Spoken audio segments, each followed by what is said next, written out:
میری موٹی عقل میں جو بات آئی میں نے اسی پر عمل کیا۔ ہم میاں بیوی نے طے کر لیا تھا کہ اس دوران میں ہم سے اگر کوئی سونی کے بارے میں سوال کرے گا تو ہم یہی بہانہ کریں گے کہ وہ اپنے ماموں کے گھر چند والی گئی ہوئی ہے۔ چند والی میں واقعی سونی کا ماموں عبد القدیر رہتا ہے۔ اس دوران میں خوشیہ کی بیوی بخت بھری کھانے کے لوازمات سے بھری ایک ٹرے اٹھائے کمرے میں داخل ہوئی۔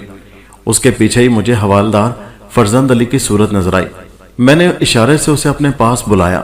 میں نے کہا اب کسی نگرانی کی ضرورت باقی نہیں رہی، یہ لوگ تو پہلے ہی لٹے پیٹے بیٹھے ہیں۔ بخت بھری نے میری بات سے اندازہ لگا لیا کہ خوشیہ نے اپنی داستان غم مجھے سنا دی تھی۔ وہ بھی ہمارے پاس بیٹھ گئی۔ وہ بڑی محنت سے سامان خاطرداری تیار کر کے لائی تھی، لہٰذا اس کی کاوش کو نظر انداز کر دینا کفران نعمت ہوتا۔ میں اور حوالدار ٹرے میں موجود اللہ کی نعمتوں سے انصاف کرنے لگے۔ خوشیہ نے ڈاکوؤں کے حوالے سے مجھے جو کہانی سنائی تھی اس میں بہت سے پہلو تشنا تھے، خاص طور پر یہی بات کہ انہوں نے 2 گھنٹے اس کے گھر میں قیام کیوں کیا تھا۔ وہ جہاں سے بھی آئے تھے ایک بات تو طے تھی کہ وہ اپنے سردار سلطان ڈاکو کو پولیس کی تحویل سے نکالنے آئے تھے۔ وہ سیدھے تھانے کیوں نہ گئے؟ اگر خوشیہ کے گھر میں وہ 2 گھنٹے ٹھہرے تو کیوں؟ کیا اس طرح وہ اپنا کوئی خاص مقصد حل کرنا چاہتے تھے؟ میرا ذہن تیز رفتاری سے سوچ رہا تھا۔ SI شمشاد کے مطابق مسلح ڈاکوؤں کے ایک جتھے نے لگ بھگ 4 بجے صبح تھانے پر حلہ بولا تھا۔ اس حساب سے کہا جا سکتا تھا وہ کم و بیش 2 بجے خوشیہ کے گھر پہنچے ہوں گے۔ اس بات کی تصدیق کے لیے میں نے خوشیہ سے پوچھا، ڈاکو کتنے بجے تمہارے گھر میں داخل ہوئے تھے؟ وہ معذرت خواہانہ انداز میں بولا، صحیح وقت کا اندازہ تو مجھے نہیں جناب، لیکن میرا خیال ہے وہ آدھی رات کے بعد یہاں آئے تھے۔ البتہ ان کے جانے کے بعد میں اور بخت بری صبح تک سو نہیں سکے تھے۔ یہ واقعہ ہی ایسا تھا کہ کسی کو نیند نہیں آ سکتی تھی۔ ڈاکوؤں کے جانے کے تھوڑی دیر بعد فجر کی اذان ہو گئی تھی۔ ایک بات مجھے بری طرح کھٹک رہی تھی اور وہ یہ کہ خوشیہ کے گھر سے رخصت ہونے کے بعد ڈاکوؤں نے تھانے کا رخ کیا تھا اور خوشیہ کے بیان کے مطابق اس کی بیٹی سوہنی بھی ان کے ساتھ تھی۔ تو کیا انہوں نے سوہنی کے ساتھ تھانے پر دھاوا بولا تھا یا اس اغوا شدہ دوشیزہ کو انہوں نے کہیں راستے میں بٹھا دیا تھا؟ تھانے سے واپسی میں وہ بہت جلدی اور افراتفری میں تھے اور 2 پولیس اہلکار گھوڑوں پر ان کا تعاقب بھی کر رہے تھے، لہٰذا سوہنی کو راستے میں سے اٹھانے کے امکانات تو 0 کے برابر تھے۔ اس سے ایک ہی نتیجہ سامنے آتا تھا کہ یا تو سوہنی ان کے ساتھ ساتھ ہی رہی تھی یا پھر انہوں نے اسے خود سے الگ کر دیا تھا۔ ممکن ہے ان کا کوئی ساتھی سوہنی کو اپنے ساتھ پہلے ہی جنگل کی طرف لے گیا ہو۔ اپنے اس خیال کی تصدیق کے لیے میں نے خوشیہ سے پوچھا، اچھی طرح سوچ کر بتاؤ وہ ڈاکو تعداد میں کتنے تھے؟ اس نے پورے اعتماد لہجے میں جواب دیا، جناب وہ پورے 6 افراد تھے اور ان کے پاس اسی تعداد میں گھوڑے بھی تھے۔ خوشیہ کی بات کی تصدیق جب بخت بھری نے بھی کر دی تو میں مخمسے میں پڑ گیا۔ یہ تو ڈاکوؤں کی وہی تعداد تھی جو تھانے پر حملہ آور ہوئی تھی۔ کہیں کوئی گڑبڑ تھی جو فوری طور پر میری سمجھ میں نہیں آ رہی تھی۔ میں یہ ماننے کو تیار نہیں تھا کہ ڈاکوؤں نے سوہنی کو اپنے ساتھ رکھ کر تھانے والا مارکا مارا ہوگا، وہ مارکا جس میں وہ اپنے سردار کو چھڑانے کے ساتھ ساتھ اپنے ایک ساتھی کی لاش تھانے میں چھوڑ گئے تھے۔ میں نے خوشیہ سے اتمام حجت ضروری جانا، کیا تم نے ڈاکوؤں کو باقاعدہ گنا تھا یا یوں ہی اندازے سے ان کی تعداد کے بارے میں بتا رہے ہو سکتا ہے وہ 6 نہ ہو، وہ 5 بھی ہو سکتے ہیں اور 7 بھی۔ وہ بڑی شدت سے نفی میں گردن ہلاتے ہوئے بولا، نہیں جناب، ان کی تعداد میں کسی کمی بیشی کی گنجائش نہیں۔ میں نے ان 2 گھنٹوں میں کم از کم 8 بار انہیں گنا تھا اور ہر مرتبہ وہ 6 ہی تھے۔ میں نے کہا، کیا ڈاکو سوہنی کے علاوہ بھی تمہارے گھر سے کوئی شے اٹھا لے گئے ہیں؟ بخت بھری نے دکھی لہجے میں کہا، جناب ہماری سب سے قیمتی چیز تو سوہنی ہی تھی، جب وہ اسی کو ساتھ لے گئے تو باقی چیزوں کی ہمارے لیے کیا اہمیت رہ جاتی ہے؟ سوہنی کے بغیر تو یہ گھر سونا سونا لگتا ہے۔ وہ ایک ماں کا جذباتی جواب تھا۔ میں نے سوالیہ نظر سے خوشیہ کو دیکھا کیونکہ ابھی تک میرا سوال جواب طلب تھا۔ وہ میری نگاہ کا مفہوم سمجھتے بولا، نہیں جناب، انہوں نے میرے گھر سے کوئی شے نہیں اٹھائی۔ ایک فوری خیال کے تحت میں نے خوشیہ سے پوچھا، کیا تم اندازہ لگا سکتے ہو وہ ڈاکو کہاں سے آئے تھے؟ اس نے نفی میں جواب دیا۔ میں نے سوال کیا، تمہارے خیال میں انہوں نے یہاں سے جانے کے بعد کیا کیا ہوگا؟ وہ نکہت آمیز لہجے میں بولا، میں تو صبح سے بخار میں جل رہا ہوں جناب، مجھے کچھ خبر نہیں اس گھر میں کیا ہو رہا ہے۔ سوہنی کی المناک جدائی نے مجھے قبر سے قریب کر دیا ہے۔ پھر وہ چھت کی طرف دیکھتے ہوئے بولا، اللہ کرے وہ لوگ اپنے وعدے کی پابندی کریں اور آج شام سے پہلے میری سوہنی یہاں ہو۔ امید اور دلاسا بہت ہی قوی جذبات ہیں جن کے سہارے بڑے سے بڑا غم کا پہاڑ بھی کاٹا جا سکتا ہے۔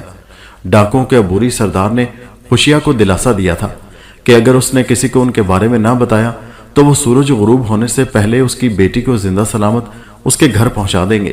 وہ بیچارہ اسی امید پر دن ڈھلنے کا انتظار کر رہا تھا۔ میں نے بخت بھری سے پوچھا، تم تو آج گھر سے باہر نکلی ہوگی، کیا تمہیں خبر ہے ڈاکو کے جانے کے بعد اس علاقے میں کوئی خاص واقعہ پیش آیا ہے؟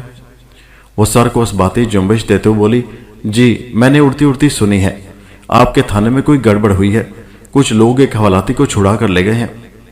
میں نے بوڑھے میاں بیوی کی معلومات میں اضافہ کرتے ہوئے کہا، وہ کچھ لوگ وہی 6 ڈاکو تھے جو زبردستی تمہارے گھر میں پناہ گزین ہو گئے تھے، اور جس حوالاتی کو انہوں نے تھانے سے نکالا ہے وہ ان کا سردار تھا، سلطان ڈاکو۔ بخت بھری نے گھبراہٹ بھری نظر سے مجھے دیکھا اور بولی، یہ تو اندھیر نگری والی بات ہو گئی، جب ڈاکو تھانہ توڑ کر اپنے بندے کو چھڑا سکتے ہیں تو پھر ہم غریب غربا کس گنتی میں آتے ہیں؟ یہاں تو کوئی بھی محفوظ نہیں۔ خوشیہ نے کہا، ڈاکوؤں کے جانے کے تھوڑی دیر بعد ہم نے فائرنگ کی کچھ آوازیں سنی تھی، لیکن ہمیں یہ پتہ نہیں تھا آپ کے تھانے میں کوئی مارکا ہو رہا ہے۔ بہرحال اس نے اتنا کہہ کر آنکھیں بند کر لیں۔ اب کیا ہو سکتا ہے، اللہ کرے میری بیٹی خیریت سے گھر آ جائے۔ میں مزید آدھا گھنٹہ وہاں رک کر ان دونوں میاں بیوی سے مختلف سوالات کرتا رہا، لیکن کوئی مفید اور اہم بات معلوم نہ ہو سکی۔ خوشیہ تو بخار کی وجہ سے ایک مصیبت میں مبتلا تھا اور بخت بھری اپنی سوہنی کے غم میں نڈھال۔ میں نے انہیں زیادہ پریشان کرنا ضروری نہ سمجھا اور جانے کے لیے اٹھ کر کھڑا ہو گیا۔ خوشیہ نے آنکھیں کھولتے ہوئے کہا، تھانے دار صاحب میری آپ سے التجا ہے، اگر مان لیں تو۔ میں نے کہا، ہاں کہو۔ مجھے اس لاچار و مجبور باپ پر ترس آ گیا۔ اس نے کہا، ابھی تک یہ بات ہم نے صرف آپ کو بتائی ہے کہ سوہنی کو ڈاکو اپنے ساتھ لے گئے ہیں۔ میں آپ سے درخواست کرتا ہوں کہ شام تک یہ راز کسی کو نہ بتائیں، ورنہ ہماری بڑی بدنامی ہوگی۔ اور شام کے بعد کیا ہوگا؟ میں نے اس خوشگمان بوڑھے کو طرف دیکھتے ہوئے کہا۔ وہ بولا، ڈاکو نے وعدہ کیا ہے، وہ رات سے پہلے میری بیٹی کو گھر پہنچا دیں گے۔ خوشیہ کے لہجے میں کوئی ایسی بات تھی کہ میں اسے یہ نہ کہہ سکا کہ ڈاکو اب کبھی تمہاری بیٹی کو واپس نہیں کریں گے۔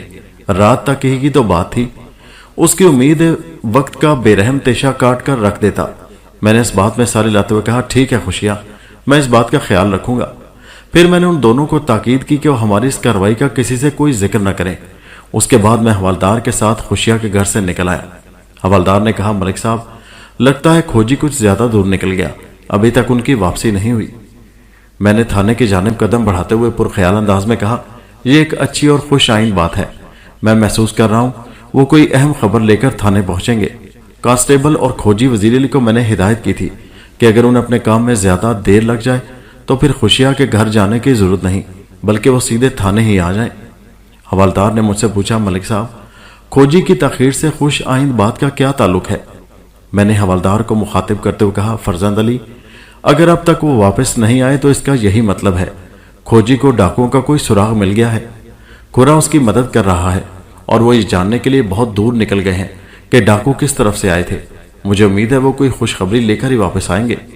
وہ گہری سنجیدگی سے بولا، اللہ آپ کی زبان مبارک کرے ملک صاحب، ایک مرتبہ سلطان ڈاکو کا سراغ مل جائے تو پھر میں اسے بتاؤں گا کہ حوالدار فرزند علی کس مصیبت کا نام ہے۔ میں نے بھی اس کی ساری ڈاکو گیری ناک کے راستے باہر نہ نکال دی تو اپنے باپ کا نہیں۔ فرزند علی کے لہجے میں بڑی تپش تھی۔ میں نے اس کے ادا کیے ہوئے الفاظ میں خاصی آنچ محسوس کی، اور یہ سب اس واقعے کا نتیجہ تھا جو آج صبح تھانے میں پیش آیا تھا۔ حوالات سے سلطان ڈاکو کو چھڑا کر لے جانا فرزند علی کی بے عزتی تھی، اسے بے بس کر کے وہ پالا مار گیا تھا، جس کی وجہ سے اس کا دل و دماغ غم و غصے سے بھرا ہوا تھا۔ یہ ایک فطری رد عمل تھا۔ میں نے فیصلہ کیا کہ سلطان ڈاکو کی گرفتاری کے سلسلے میں فرزند علی کو اپنے ساتھ رکھوں گا تاکہ وہ اپنے جذبات کی تسکین کر سکے۔ اس طرح اس کا غبار بھی نکل جاتا اور مجھے بھی ایک جوشیلا خطرات میں کود پڑنے والا ساتھی میسر آ جاتا۔ مجھے امید تھی فرزند علی اپنی ہزیمت کا بدلہ لینے کے لیے جان کو داؤ پر لگا سکتا تھا۔ میں نے اس کا کندھا تھپ تھپاتے ہوئے کہا، تم فکر نہ کرو فرزند علی، انشاءاللہ بہت جلد سلطان ڈاکو میرے تھانے کی حوالات میں ہوگا، یعنی ایک مرتبہ پھر تمہارے حوالے۔ میں اس لمحے کو جلد از جلد دیکھنا چاہتا ہوں جب ایسا ہو جائے گا، وہ بھرائی آواز میں بولا۔ ملک صاحب آپ سوچ نہیں سکتے مجھے اپنی ناکامیابی پر کتنی شرمندگی ہے۔ میں سود در سود سلطان سے حساب کرنا چاہتا ہوں۔ میری آپ سے درخواست ہے اس مشن میں آپ مجھے اپنے ساتھ رکھیں، میں کچھ کر کے دکھانا چاہتا ہوں۔ میں نے ایک مرتبہ پھر اس کے شانے پر تھپکی دی اور کہا، تم ضرور کوئی کارنامہ انجام دو گے، تم فکر نہ کرو، میں تمہیں قدم قدم پر اپنے ساتھ رکھوں گا۔ میں سوچ بھی سکتا ہوں اور محسوس بھی کر رہا ہوں اس وقت تمہارے دل پر کیا بیت رہی ہے۔ مجھے تمہارے جذبات کا پوری طرح احساس ہے۔ پھر میں نے اس کی دلجوئی کی خاطر کہا، وہ یہ تم ناکامیابی اور شرمندگی کی کیا بات کر رہے ہو؟ ناکامیاب تو تم اس وقت ہوتے جب تمہیں کوشش کرنے کا موقع ملتا، تمہیں تو پہلے ہی مرحلے پر بے بس کر دیا گیا تھا۔ بہرحال تمہاری ندامت یہ بھی ظاہر کرتی ہے کہ تم ایک غیرت مند اور خوددار شخص ہو۔ مجھے تم جیسے جوانوں پر فخر ہے فرزند علی۔ اشک شوئی اور دلجوئی سے قطع نظر فرزند علی کا ریکارڈ ایسا شفاف اور قابل فخر تھا کہ میں اس کی کارکردگی سے مطمئن تھا۔ ایک وقتی ناکامیابی نے اسے حد درجہ دل برداشتہ کر دیا تھا۔ اچھی بات یہ تھی کہ اس کا ولولہ زندہ تھا اور وہ سلطان کو دوبارہ حوالات کی صلاحوں کے پیچھے دیکھنے کے لیے بے چین تھا۔ اس کے جذبات قابل قدر تھے۔ اس موقع پر میں نے اس کا حوصلہ بڑھایا اور ٹھوس لہجے میں کہا، تم فکر نہ کرو فرزند علی، کامیابی ہماری راہ دیکھ رہی ہے، ہم بہت جلد سلطان تک پہنچ جائیں گے، وہ زیادہ دیر تک بچ نہیں سکے گا۔ تم دیکھو گے عنقریب وہ ڈاکو ہمارے تھانے کی فضا میں سانس لے رہا ہوگا۔ وہ پرعزم لہجے میں بولا، انشاءاللہ ایسا ہی ہوگا ملک صاحب۔ ہم باتیں کرتے ہوئے تھانے کی جانب قدم بڑھاتے رہے۔ اچانک فرزند علی نے مجھ سے پوچھا، ملک صاحب آپ کو یہ بات کچھ عجیب سے نہیں لگی؟ میں نے بے ساختہ پوچھا، کون سی بات؟ حوالدار کا سوال چونکہ سیاق و سباق سے خالی تھا، اس لیے میرا چونک جانا لازمی بات تھی۔ اس نے اپنی بات کی وضاحت کرتے ہوئے کہا، میں سوہنی کی بات کر رہا ہوں جناب۔ اگر ڈاکو واقعی اسے ساتھ لے گئے تھے تو پھر تھانے والے مارکے میں وہ کہاں تھی؟ میں نے آپ کے سوالات سے اندازہ لگا لیا ہے کہ خوشیہ کے بیان کا یہ حصہ آپ کو بھی ہضم نہیں ہوا۔ میں نے پرسوچ انداز میں کہا، ہاں فرزند علی، یہ معاملہ مجھے بھی الجھا رہا ہے۔ خوشیہ اگر جھوٹ نہیں بول رہا تو سوہنی والا قصہ کسی مہمے سے کم نہیں۔ تم اس سلسلے میں کیا کہتے ہو؟ میں نے بات کے اختتام پر گیند اسی کی کوٹ میں ڈال دی تو وہ ایک گہری سانس خارج کرتے ہوئے بولا، خوشیہ اور بخت بھری کی باتوں سے تو لگتا ہے وہ کسی قسم کی غلط بیانی سے کام نہیں لے رہے۔ ان کے غم اور حالت کو دیکھ کر یقین آ جاتا ہے کہ ڈاکو سوہنی کو اپنے ساتھ لے گئے تھے۔ اب آج آ کر ایک ہی بات سمجھ میں آتی ہے، اور وہ یہ کہ ڈاکوؤں کی تعداد 6 سے زیادہ تھی، 7 یا 8۔ وہ ایک لمحے سانس لینے کی خاطر رکا تو مجھے محسوس ہوا وہ میرے ہی انداز میں سوچ رہا تھا۔ میں بھی سرے دست اسی نتیجے پر پہنچا تھا کہ ڈاکوؤں کا کوئی 7واں یا 8واں ساتھی بھی تھا جو سوہنی کے ساتھ رہا ہوگا۔ خوشیہ کے گھر میں وہ داخل نہیں ہوا یا ہوئے ہوں گے 2 ساتھیوں کی صورت میں، بلکہ نگرانی اور حفاظت کے پیش نظر وہ باہر ہی رک گئے ہوں گے، اور تھانے پر ہلہ بولنے سے پہلے ہی وہ سوہنی کے ساتھی جنگل کی طرف نکل گئے ہوں گے۔ یہ سب امکانات تھے جو ہوں گے پر مشتمل تھے۔ فی الحال حتمی طور پر کچھ نہیں کہا جا سکتا تھا۔ حوالدار بات کو آگے بڑھاتے ہوئے بولا، ڈاکوؤں کا جو ساتھی سامنے نہیں آیا یا آئے، ممکن ہے وہ سوہنی کے ساتھ پہلے ہی جنگل کی طرف نکل گئے ہوں، باقی ڈاکو اپنے سردار کو چھڑانے کے بعد اس طرف گئے ہوں گے۔ میں نے گہری سنجیدگی سے کہا، ہاں یہ ہو سکتا ہے، لیکن ایک بات ابھی تک واضح نہیں ہو سکی کہ ڈاکو نے خوشیہ کے گھر میں 2 گھنٹے تک قیام کیوں کیا۔ حوالدار نے ایسی نظر سے مجھے دیکھا جیسے ابھی بھی اس کے ذہن میں کوئی تازہ ترین خیال آیا ہو، پھر وہ انکشاف انگیز لہجے میں گویا ہوا، ملک صاحب یہ بھی تو ہو سکتا ہے ڈاکوؤں کو اپنے کسی ساتھی یا ساتھیوں کا انتظار ہو، اس لیے انہوں نے خوشیہ کے گھر کو موزوں انتظار گاہ جان کر 2-2.5 گھنٹے وہاں گزار لیے۔ میں جس ممکنہ ساتھی یا ساتھیوں کی بات کر رہا ہوں، ہو سکتا ہے کہ سوہنی انہی کے ساتھ گئی ہو۔ اذاں بعد جنگل میں وہ سب آپس میں مل گئے ہوں۔ وہ چند لمحے تک متوقف رہنے کے بعد بولا، خوشیہ نے 6 ڈاکوؤں کو دیکھا اور تھانے کے عملے نے بھی 6 حملہ آور ڈاکوؤں ہی کا دیدار کیا، اس لیے بھی ذہن 7ویں 8ویں کی طرف نہیں جا رہا۔ اگر خوشیہ کی بیٹی سوہنی واقعی ڈاکوؤں کے پاس ہے تو پھر ممکنہ 7ویں 8ویں ڈاکو کے بارے میں اپنی سوچ میں گنجائش پیدا کرنا ہوگی۔ حوالدار کا تجزیہ بہت جاندار اور حالات کے عین مطابق تھا۔ میں نے اس کی تائید کی اور کہا، ہمیں بہت زیادہ ہوشیار رہنے کی ضرورت ہے۔ مجھے امید ہے ایس پی صاحب میری درخواست پر غور کرتے ہوئے ہمیں مزید نفری مہیا کر دیں گے۔ فوری طور پر ہمیں 2 ہوشیار قسم کے کانسٹیبلز کو خوشیہ کے گھر کی نگرانی پر مامور کرنا ہوگا، اور وہ بھی سادہ لباس میں۔ تو میری بات سمجھ رہے ہو نا؟ میں نے جملہ ختم کر کے سوالیہ نگاہ سے حوالدار کو دیکھا۔ وہ اس بات میں ساری لاتے بولا، میرا خیال ہے آپ نے بھی ڈاکوؤں کے وعدے والی بات پر یقین کر لیا ہے۔ اس کے لہجے میں حیرت کے ساتھ بے یقینی بھی شامل تھی۔ میں نے زیر لب مسکراتے ہوئے کہا، کیا تم مجھے ایسی سطحی سوچ رکھنے والا تھانے دار سمجھتے ہو؟ وہ قطعیت سے بولا، نہیں جناب، میں آپ کو بالکل ایسا نہیں سمجھتا۔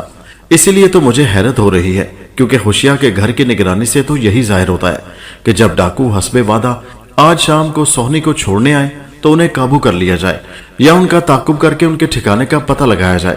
مجھے یقین نہیں آ رہا، اسی لیے پوچھ رہا ہوں کہ کیا آپ نے اس بات کا یقین کر لیا ہے؟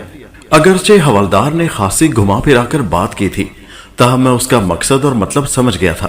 میں نے چند لمحے خاموش رہنے کے بعد کہا، فرزند علی،